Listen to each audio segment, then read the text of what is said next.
It is Wimbledon time, and yes, this is an original towel from 1992, which obviously ages me.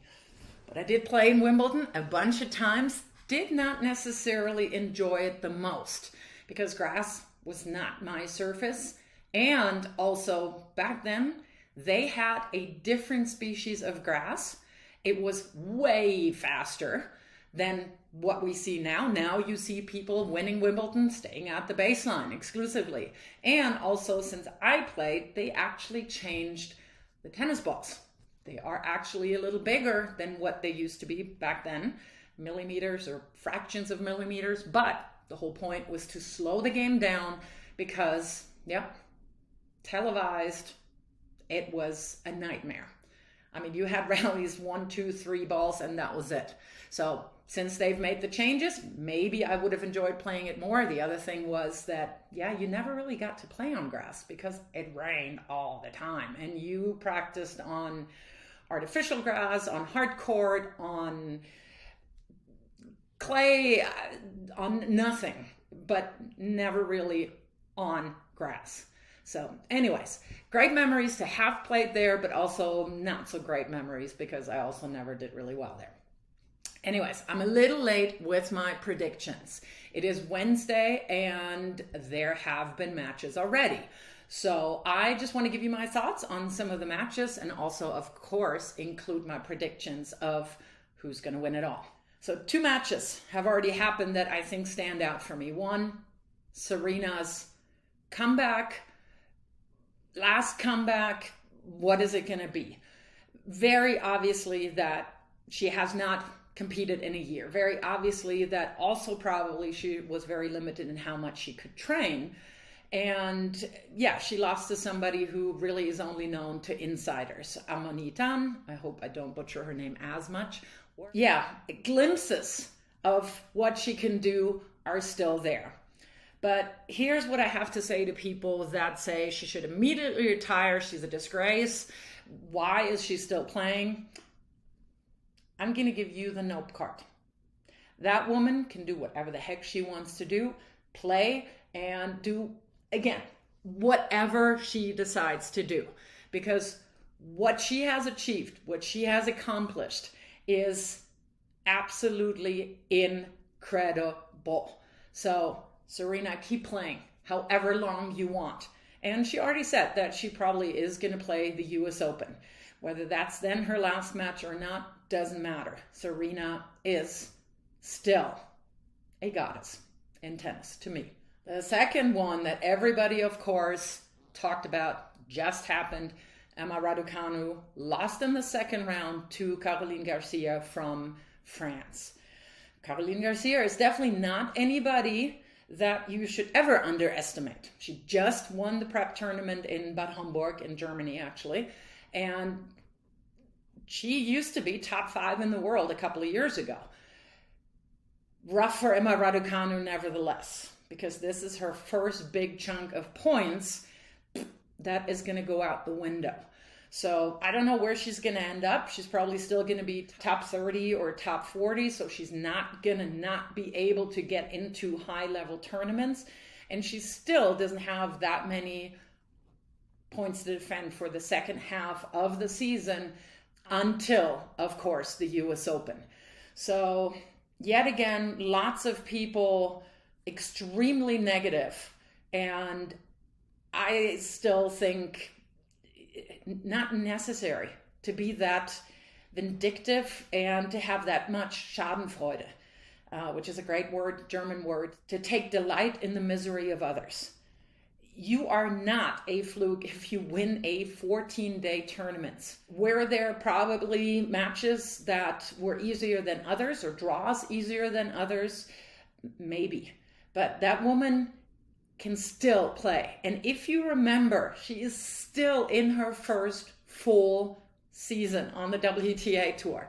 And if you don't know what that means, to come to new tournaments every single time, learn the ropes, because that's still what she's doing, then yeah, you don't know what you're talking about. So just back off, let her play. Let's see in 2-3 years what she has and has not done.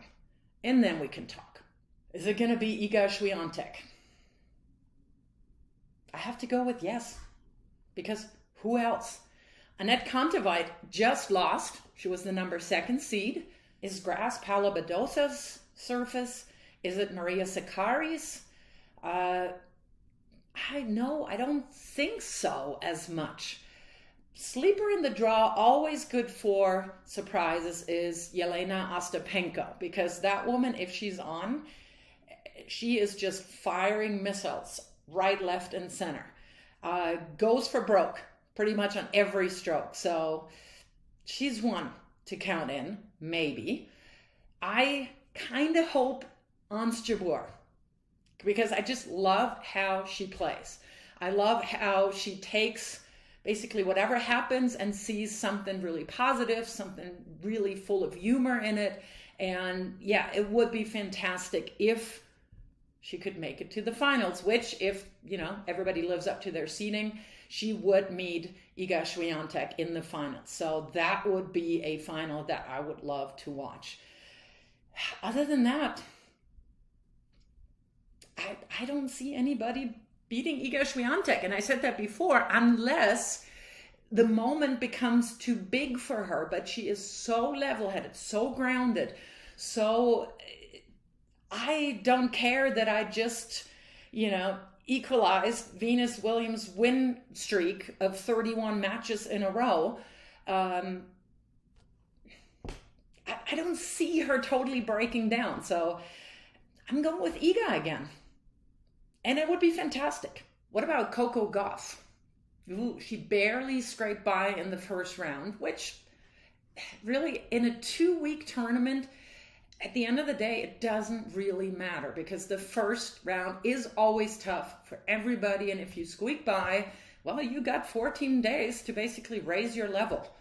And yeah, we've seen in Paris what she can do. So let's see. Now on the men's side. It is again between Novak Djokovic, Rafa Nadal, and Carlos Alcaraz. And I don't see anybody outside of those winning it. But to be quite honest, Carlos Alcaraz on grass, not yet. Not yet. On clay, absolutely. I thought he was one of the top favorites to win the French Open. But yeah, no, not on grass. Also barely squeaked by in his first round.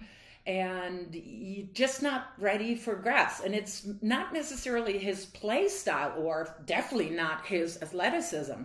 I think there's always something that has a little bit of a mental component in it almost. Just like I believed I was not a very good grass court player, I also never did really well. And I think he really identifies more as, oh, I'm a clay courter, hard court is my thing as well, as we have seen.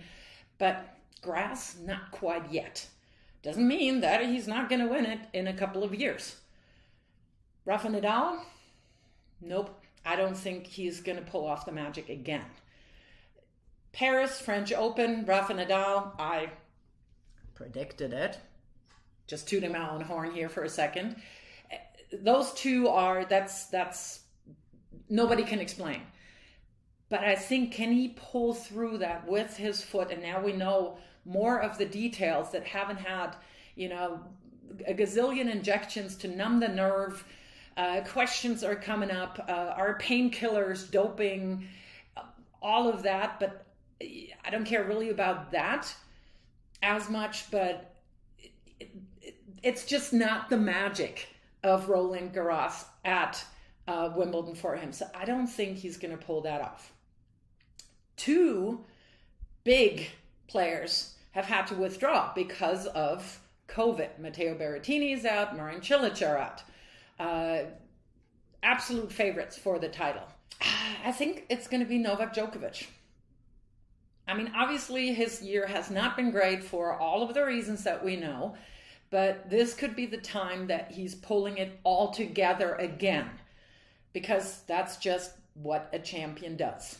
And he believes more than anybody else that he is a grass court player. And believe you me, when I said earlier in the video that grass court was one thing in the 90s when I played to compare it now, yes, somebody like him who does not play serve and volley, who does not constantly come in, can be a grass court player and obviously win it multiple times. So yes, he is a great grass court player. So who's going to beat him? Tsitsipas? Nope. Zverev is out. Yeah, don't see anybody there. So I'm going with Swiatek and with Djokovic, kind of by default almost. On the men's side, really, I can't see anybody completely out of nowhere. On the women's side, maybe a little bit more, but then again, who? So yeah, I got nothing. We will see how it all unfolds. Leave your picks down in the comments. So yeah, what I'm going to do is I'm just going to watch Wimbledon, have some strawberries without cream, and just enjoy. I don't have to play on grass ever again.